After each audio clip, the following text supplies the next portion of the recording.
Hey folks, Mike Mulrooney and Kellye Duckworth here with Shirley's Way, and a lot of the questions I get quite often is, how do you start a nonprofit? And this is not something that I had ever envisioned doing.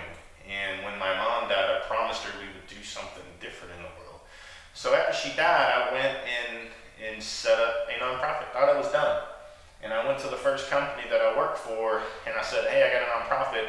Can you help me? And they said, are you a 501c3? Do you know what a 501c3 is? I have no idea.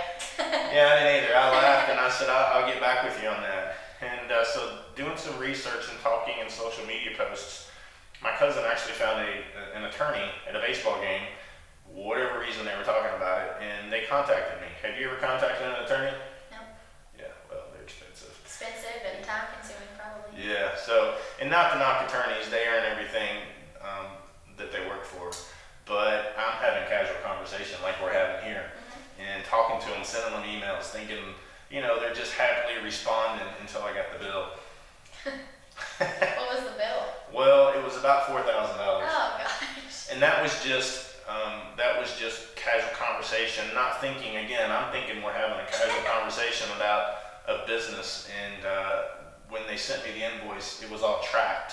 So when you're talking to an attorney, everything's broken down. This one was broken down in 8-minute segments. So everything in 8 minutes, because it could, I guess by default, an email takes 8 minutes to respond to. So this bill was broken down in 8-minute segments, and I was looking through there and didn't realize I'd asked so many questions, because I'm really not that talkative. But every email that I sent. So anyway, we found an attorney, and they started the 501c3 paperwork. And our federal government's not real easy. Or not real cheap to work with. The actual application fee alone was $900. Wow. Yeah, so we started selling t-shirts to pay for this. And needless to say, it took about 8 months to get our 501c3. So what is a 501c3? It's a tax code, from what I understand, identified. So there's different 501s. So I'll be honest, I still don't know a whole lot about it, other than I knew we had to get a 501c3 because that's what my coworker told me we needed. And so I went on hot pursuit to get this 501c3 status.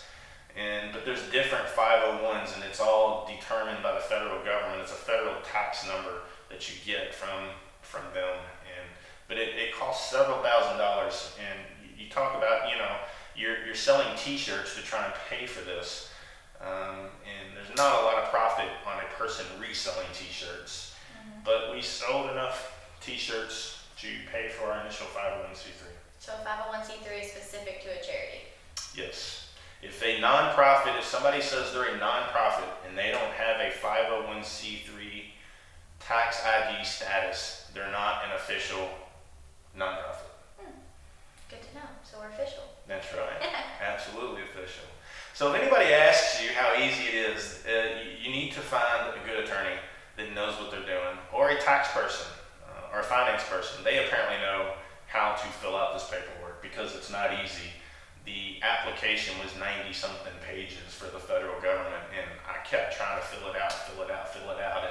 And if you know me, I hate paperwork, so I was depressed for a while trying to figure this out. But it was a challenge. We got it done. And as of 2013, and today is September 28th, do you have any idea how much money we've given away? Close to $1 million. Close to $1 million. COVID set us back quite a bit, but we are at $985,000 that we have given away since we started. So anyway, that's our how to start a charity, Shirley Talk, and hope you enjoyed it. If you have questions, post it in the comment section, and we'll try and get back with you and answer them any way we can.